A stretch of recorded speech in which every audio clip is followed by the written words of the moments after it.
When Emily told me she needed time to think, I didn't argue. I should have.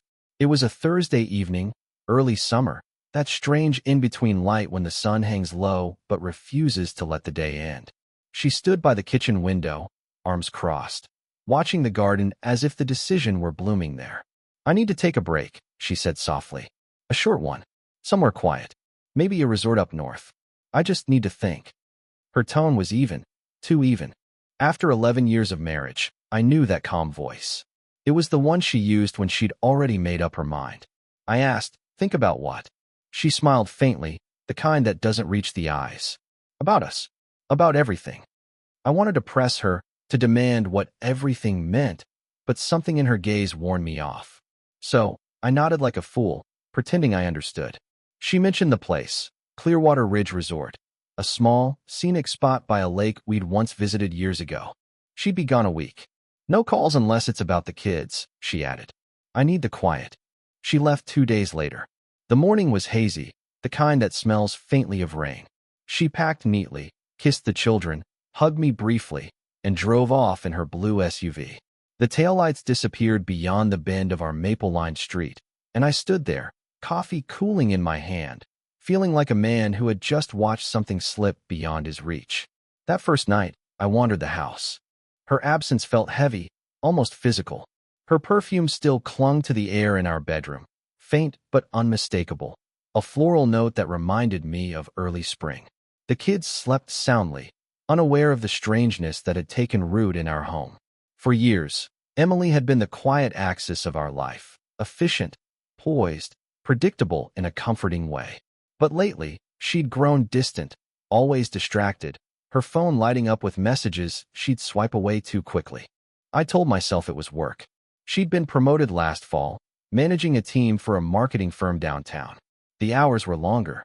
The stress, she said, unrelenting. And I believed her, because believing was easier than suspecting. The days passed slowly.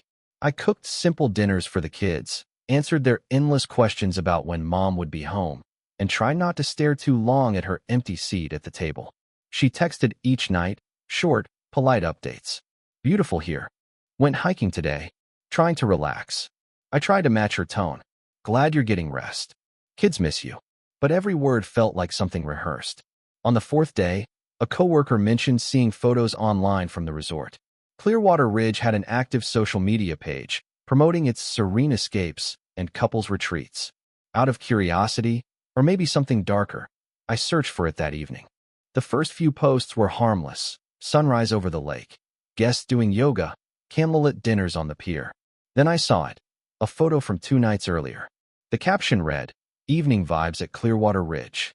There she was, Emily, my wife, sitting on a patio under string lights, laughing, that unmistakable head tilt, the same dimple that always appeared on her right cheek. But she wasn't alone. Across from her sat a man, his hand resting casually on the back of her chair. He looked comfortable, familiar. She leaned toward him, smiling in that soft, secretive way I hadn't seen in months. My stomach dropped. I clicked on the image, enlarging it. The man's face wasn't fully visible, turned slightly away, but his posture, confident, easy, made something inside me twist. I stared at the photo until the screen blurred. I should have confronted her immediately, but I didn't. Instead, I saved the image, the date, the timestamp, every digital trace. A small, irrational part of me hoped there was some explanation, a coworker, a cousin, someone innocent. But I already knew that hope was just cowardice wearing a polite mask. That night, I barely slept. The air in our room felt heavy, thick with betrayal I couldn't yet name. I kept picturing her laugh, that open-mouthed joy she used to share with me. Now it belonged to someone else. By morning, I decided to play it calm. She'd return in 3 days. I'd wait. I'd let her talk first, see what lies she'd choose. But as the hours dragged, something darker settled in me, a quiet, cold determination. If she'd been meeting this man, I wanted to know who he was. Not from her. From proof. I began searching through small details, her credit card statements, travel bookings. The receipt for the resort confirmed a couple's suite. That single word made my chest tighten. Couples, not single occupancy. I went further, accessing our shared cloud storage, where she often backed up her phone photos. Most were of the kids, of course, their smiles, school events, birthday cakes. But one folder caught my eye. Clearwater trip.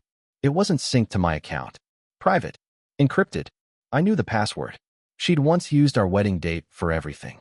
My hands trembled slightly as I typed it in. It opened. Inside were a few images, sunsets, lake reflections, an artfully arranged dinner plate. Then one photo that froze me entirely.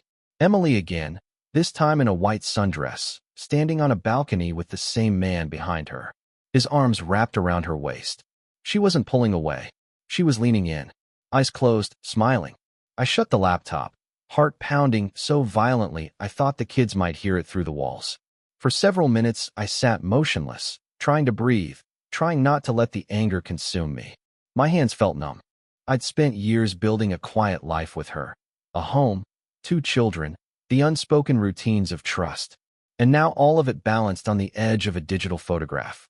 By noon, I'd printed the image and slid it into a drawer. It felt absurd, holding something so fragile, yet so devastating. I wanted to drive to that resort, to storm in and confront them both. But I knew better. Instead, I called my friend Daniel, who worked in private investigations. I didn't tell him much, just that I needed confirmation of something personal. "Send me what you've got," he said quietly. "I'll have someone check it out."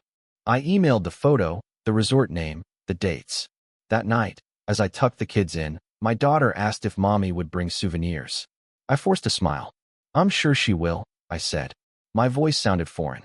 After they slept, I sat in the living room staring at the darkened window, my reflection faintly visible.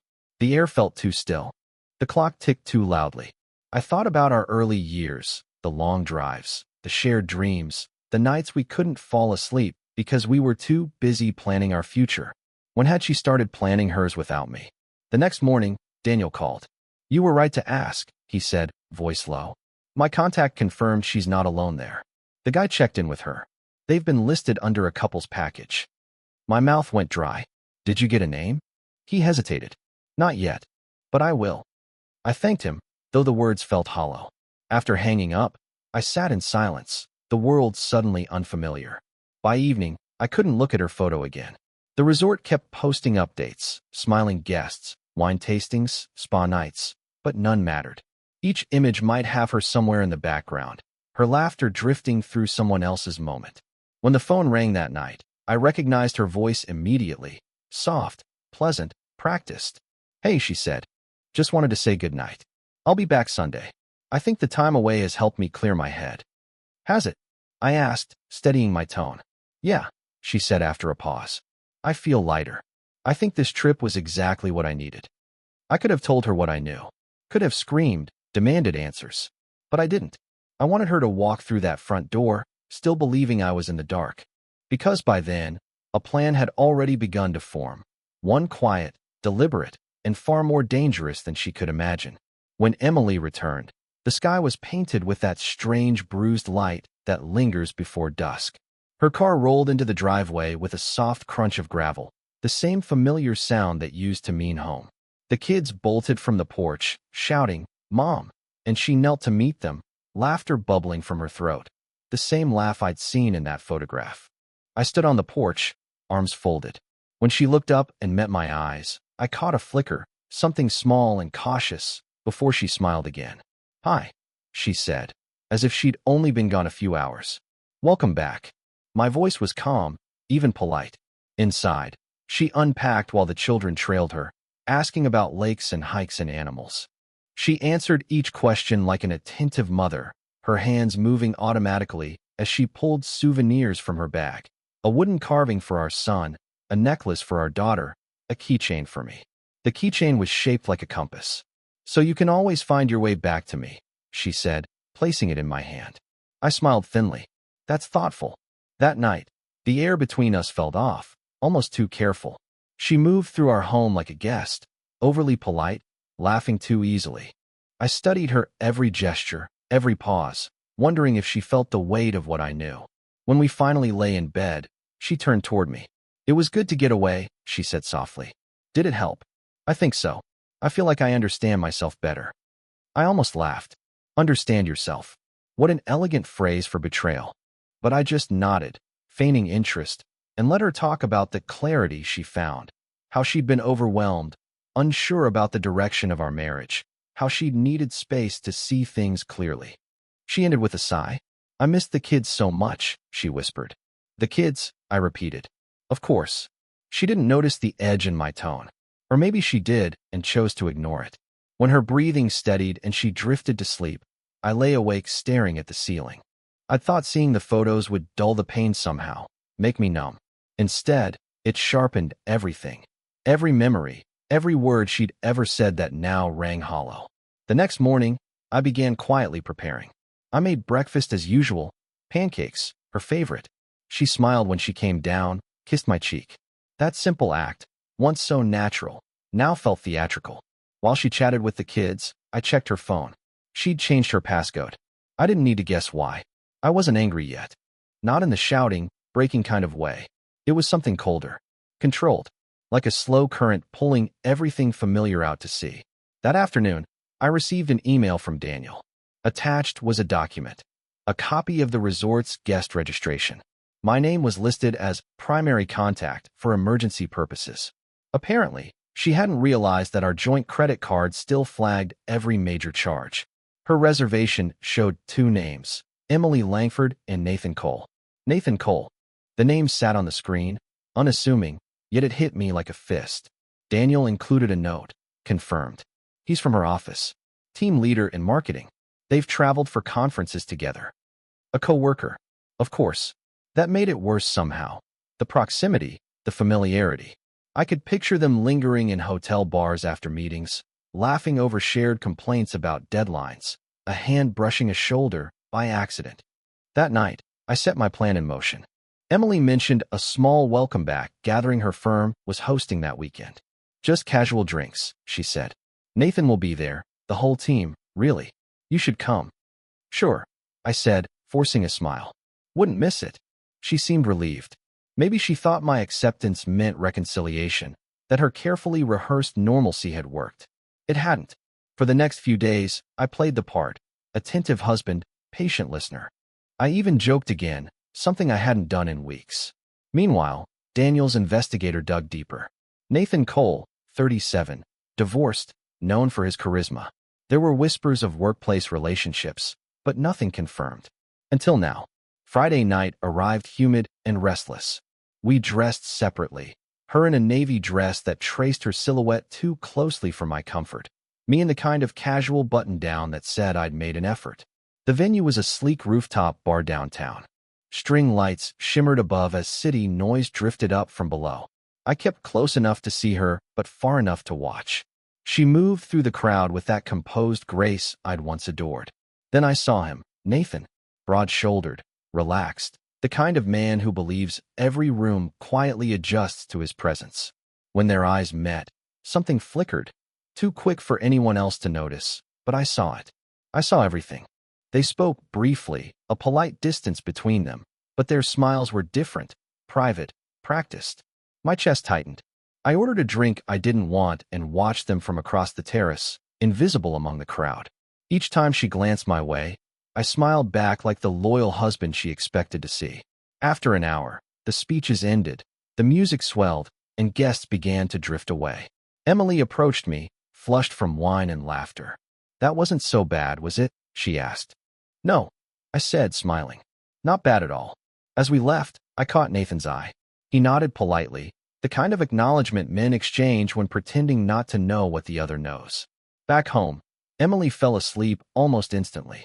I stayed up, reviewing what Daniel had sent earlier that evening. Nathan's social media, business trip itineraries, photographs. I noticed a pattern. The same conferences Emily had attended, the same cities, overlapping weekends. It wasn't a one-time fling. It was months, maybe longer. I closed the laptop, breathing through the anger pressing against my ribs. Revenge was easy to fantasize about in the abstract.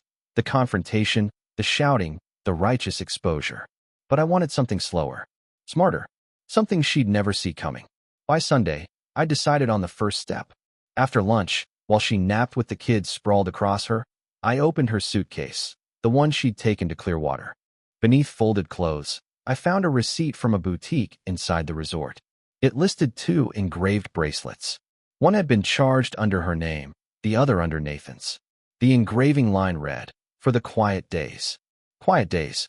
The words burned into me, strange and intimate. They'd had a code, a private world sealed off from mine. I pocketed the receipt and stepped outside. The air was heavy, the cicadas humming like static. For a long moment, I just stood there, watching the sunlight slant across our yard. Then I made the call. Daniel picked up immediately.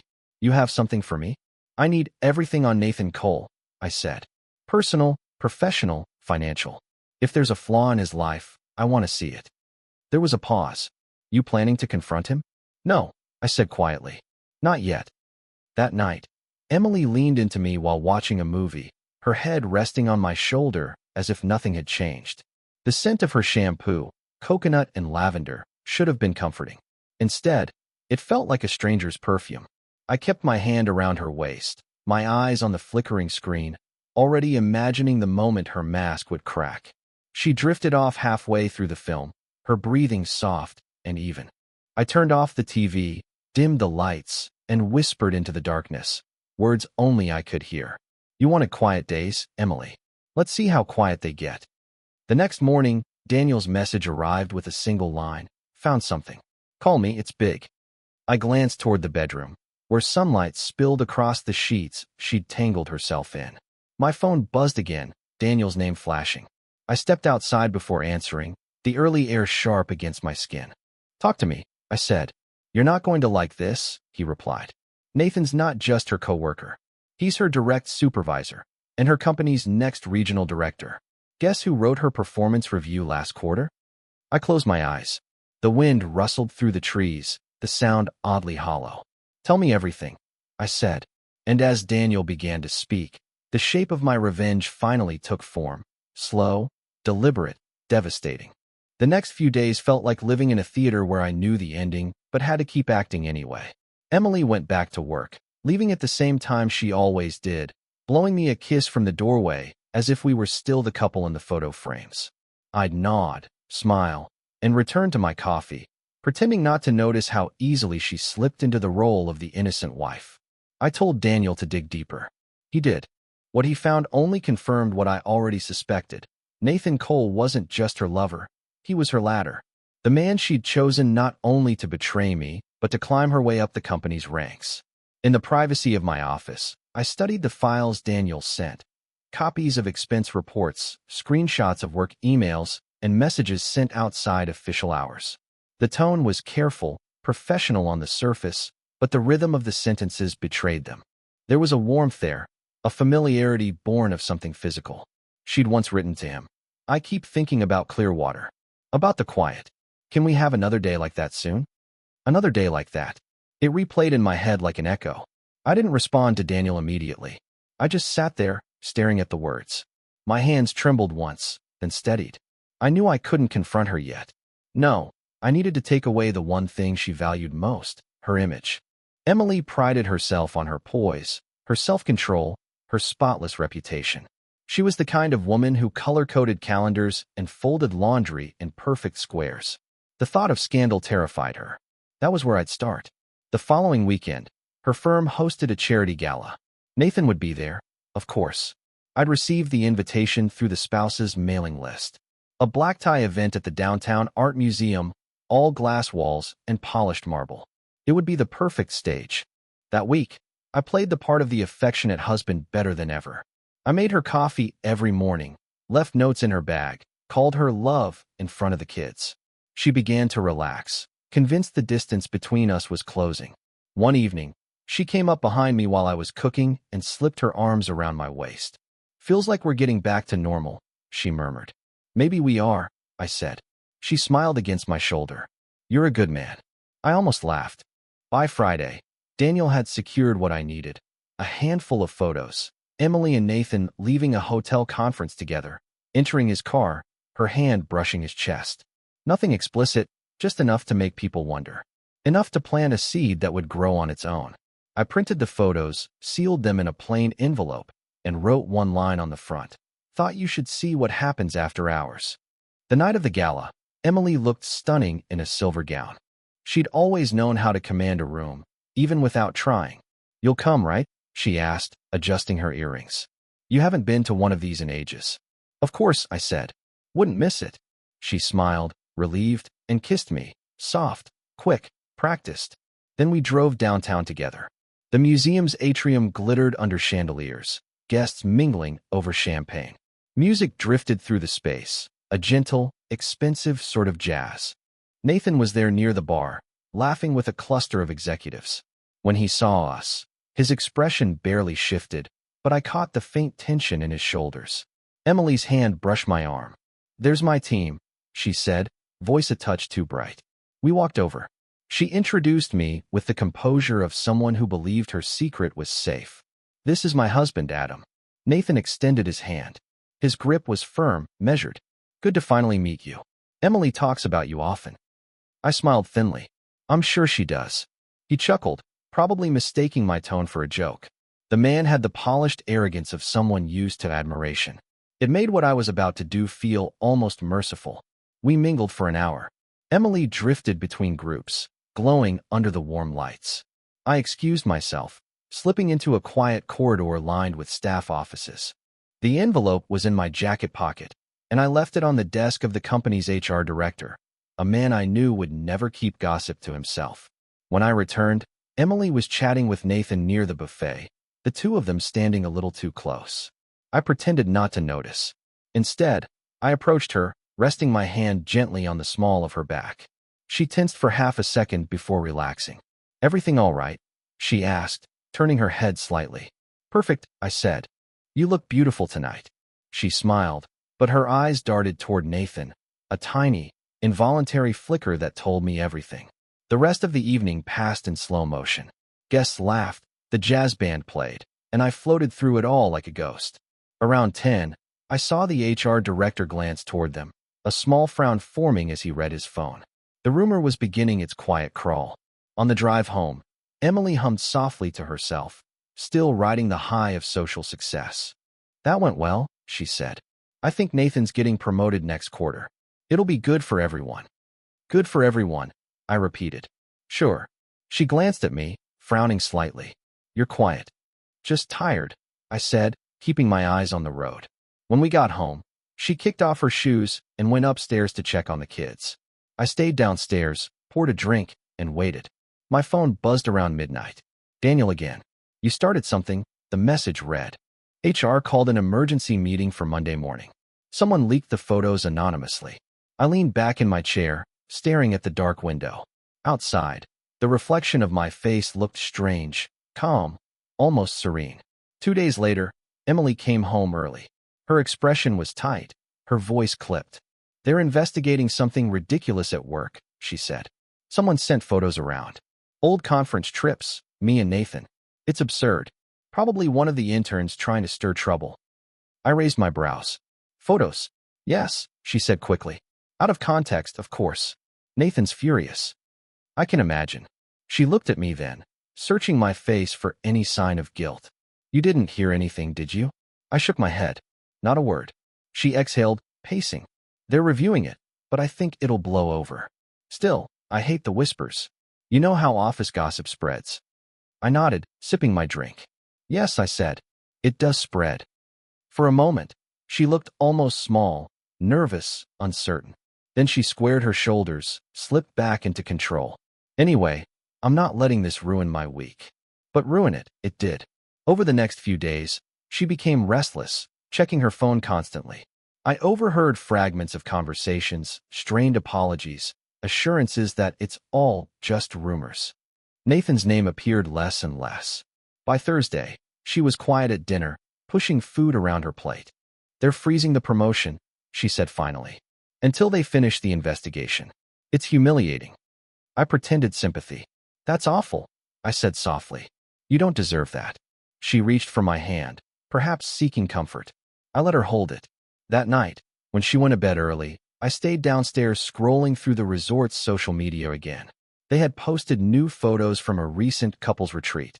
And there she was once more. Same lake, same smile, taken weeks before the last trip. It hadn't been a one-time betrayal. It was a pattern. The next morning, Daniel called again. Your plan's working, he said. She's on edge. But are you sure you want to stop here? I looked up toward the ceiling, where her footsteps moved softly across the floor above me. No, I said quietly. Not yet. She hasn't lost enough. What's next? I'll let her think it's over, I replied. Then I'll take what she really cares about. And what's that? Her voice floated down from upstairs, soft, melodic, still believing in her control. Her peace, I said. She loves quiet days, remember? Daniel hesitated. Adam, just be careful. Don't worry, I said. I'm being very careful. Upstairs, a door closed gently. And with that sound, I knew the final act had only just begun. The house had gone silent, the kind of silence that used to mean peace. Now it just meant plotting.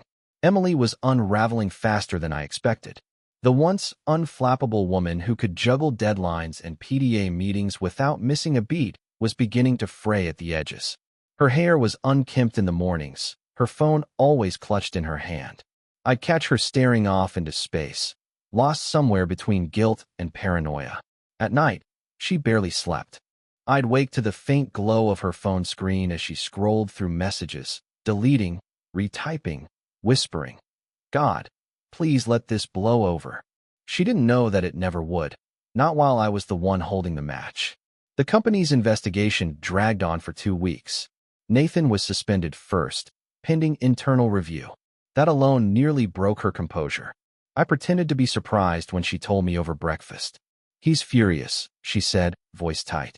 It's completely unfair. They're saying someone saw us together at Clearwater Ridge, that it looks like favoritism. It's all lies. I looked up from my coffee. Lies? Yes, she snapped, then quickly softened.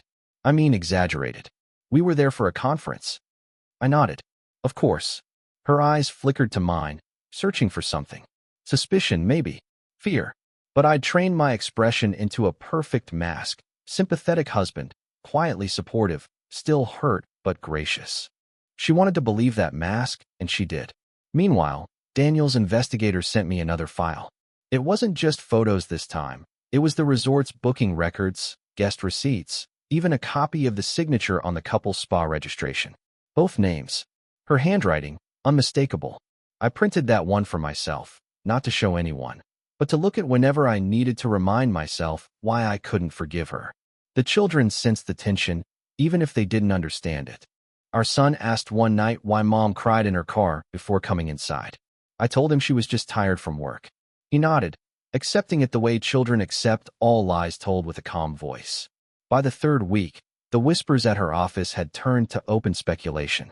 People she once mentored avoided her in the hallways. Emails went unanswered. Her boss, well, her former boss now, called her in for what was described as a professional courtesy meeting. She came home early that day. When she walked through the door, her shoulders slumped, her voice barely above a whisper. They let me go. I stood at the sink, rinsing dishes. I'm sorry to hear that. She shook her head. You don't understand. They didn't even have grounds. They called it a reputational concern. That's rough, I said evenly. People can be cruel. She stared at me for a long moment. I thought she might ask, might accuse. Instead, she broke down crying. The sound of it filled the kitchen, deep, shaking sobs that would have moved me once. But all I felt now was the hollow satisfaction of justice quietly taking root. Later that night, I heard her whispering into the phone. I stayed in the hallway, listening through the crack of our bedroom door. I can't do this anymore, she said. It's ruined. Everything's ruined. A pause. Then his voice, faint but unmistakable. Nathan. We'll figure something out, he said. Give it time. I'll talk to HR, maybe the board. You can't fix this, she snapped. They've made up their minds. You and I are finished. They made sure of that. Silence. Then, quietly. Emily, I love you. She didn't answer right away. Then, a broken whisper. I wish you hadn't said that. When she hung up, she just sat there in the dark for a long time. Eventually, I turned away and went downstairs, unable to bear the sight of her anymore. Not because I felt pity, but because a new thought had begun to take shape in my mind. Ruining her career had been one thing, but I realized now that it wasn't enough. She still had her dignity. She still had her version of the story, a tale of a misunderstood woman undone by gossip. I wanted something she couldn't narrate away. I wanted the truth exposed publicly, beyond her control. The opportunity came 2 nights later when Daniel sent me a link. "You'll want to see this," he wrote. It was the resort's social media page again. Clearwater Ridge had posted another gallery, memorable moments from past retreats. And there she was, one more time. Only this time, she wasn't smiling at Nathan across a table. She was dancing with him, his hands at her waist, her head tilted back in laughter. The photographer had captured it beautifully, too beautifully. It looked romantic, cinematic even. I stared at the image for a long time, then downloaded it. The next morning, I created a new anonymous account, a local gossip forum for professionals in our city. I posted the image under a pseudonym, along with the caption, "Spotted at Clearwater Ridge, two familiar faces from the marketing world enjoying more than just the scenery." Some people take their team building seriously. Within hours, it spread. By evening, she saw it. I heard the gasp from upstairs, followed by the sound of her phone hitting the floor. When I came up, she was sitting on the bed, staring at the screen in horror. "It's everywhere," she whispered. "They're using my name." I feigned confusion. "What are you talking about?" "Someone posted photos of me and Nathan online. Everyone's seen it." I can't breathe. I walked over slowly, took her phone, and looked. The post had been shared hundreds of times. The comments were brutal. People speculating, mocking, dissecting her marriage. She looked at me with wild eyes. "Do you believe them?" I met her gaze, letting the silence stretch. "Do I need to?" Her face crumpled. "Adam, please. It wasn't what it looks like." I handed the phone back to her. "Then what is it, Emily? A creative retreat? Spiritual bonding?" She covered her face with her hands. "I made a mistake. I know, but I never wanted to hurt you." "You didn't want to hurt me," I said quietly. "You just didn't want to get caught." That broke her. She began sobbing again, words tumbling out in fragments. Apologies, explanations, pleas. But I couldn't listen anymore. I walked out and closed the door behind me. For the next 3 days, we barely spoke. She shut herself in the bedroom, curtains drawn, barely eating. I took care of the kids, cooked, smiled, pretended nothing was wrong. To them, everything seemed fine. Mom was just tired. On the 4th morning, I woke to find her suitcase by the door again. "I need to leave for a while," she said quietly. Her eyes were swollen, her voice a ghost of itself. "I need to clear my head." I stared at her. "Another vacation?" She winced. "Don't, please." "Where will you go this time?" "I don't know," she whispered. "Just away." I nodded slowly. "Take all the time you need." She hesitated, like she was waiting for me to say something else, something forgiving. But I didn't. She picked up the suitcase, walked to the car, and drove off down the same road as before. When the sound of the engine faded, I felt no triumph. Just an eerie calm. The kind that settles after a storm when you realize the wreckage is permanent. Daniel called that evening. "She's gone quiet online," he said. "People are asking questions. What do you want to do next?"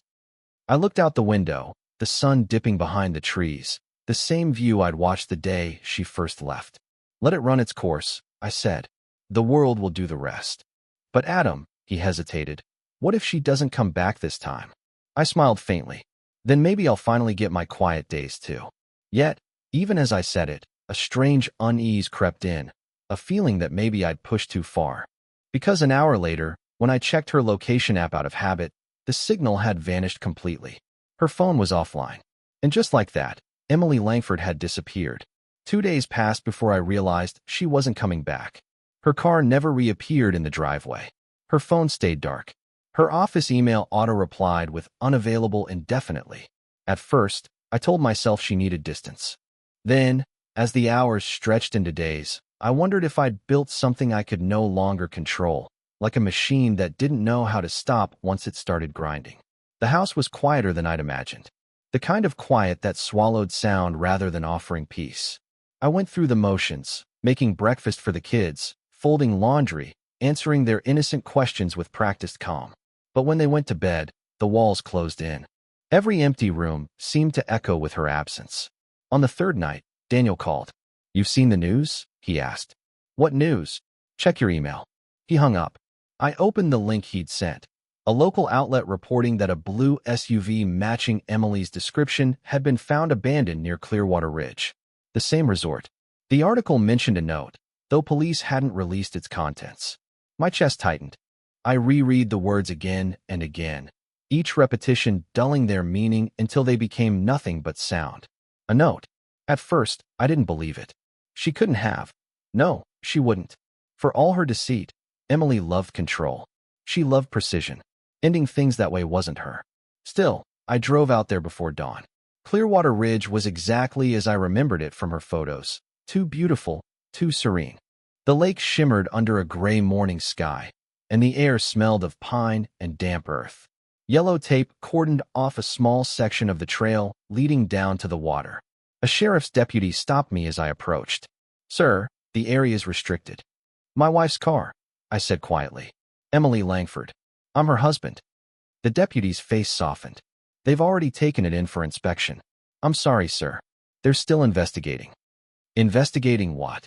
He hesitated. "All we know for now is the car was locked, keys inside, personal belongings intact.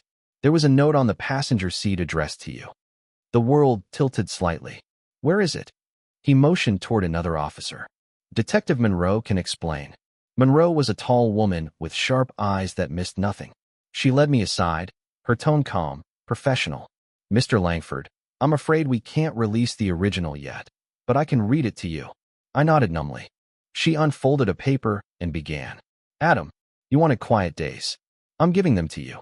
Maybe you'll finally find peace without the noise of me around. You were always better at pretending. I wasn't. You win. Tell the kids I love them. Don't let them remember me for this. There's more truth in silence than either of us ever found in words." The sound of wind moved through the trees. Somewhere, a bird cried out. I didn't speak. "Do you think she?" Monroe began gently. "I don't know," I said. My voice sounded far away. They hadn't found a body. Only her footprints leading toward the lake and stopping at the pier. The water below was deep, cold, and merciless. They sent divers out that afternoon. I waited by the shoreline, staring at the rippling surface, half expecting her to walk out of the woods and demand to know why I'd followed her again. But no one came. When I finally drove home, the kids were asleep at my sister's place. The house felt cavernous. I sat at the dining table where she used to work late into the night and stared at the empty chair across from me. This was supposed to be my victory, the culmination of every careful step, every calculated move. I had dismantled her world piece by piece. And yet, looking around now, I couldn't find the satisfaction I'd imagined. Only exhaustion. The next morning, Detective Monroe visited again. "We'll keep looking," she said. "But in cases like this, time works against us." I nodded, though I barely heard her. After she left, I went into our bedroom. Her things were still there, clothes in the closet, her hairbrush on the vanity, the faintest trace of her perfume lingering in the air. I opened the top drawer of her nightstand. Inside was the compass keychain she'd given me when she returned from her first trip. "So you can always find your way back to me." I stared at it until my vision blurred. That night, after the kids were asleep, I sat in the dark and scrolled through her photos one last time. Clearwater Ridge, the lake, the balcony, the man. But there were others I hadn't noticed before, buried deep in the folder. Pictures of our children, of me, of our house at sunset. Small things, moments I hadn't known she captured. The final photo stopped me cold, a mirror selfie from the resort, her eyes red from crying. No smile this time. The caption beneath it read, "Sometimes you lose the person you love by trying to make them see you." I shut the laptop. A week later, they found her. Not in the lake, but miles away, at a small motel off a back road. She'd checked in under a different name. When they found her, she was alive, disoriented, dehydrated, but alive. She'd left the car and note as a decoy. She hadn't wanted to die. She wanted to disappear. When Monroe told me, my first emotion was relief. The second was dread. Emily didn't come home right away. The hospital kept her for evaluation, and I stayed away, unsure if I was wanted there. Eventually, she agreed to meet me. Neutral ground, a small cafe near the courthouse. She looked older, somehow, her hair pulled back, her hands trembling slightly around her cup.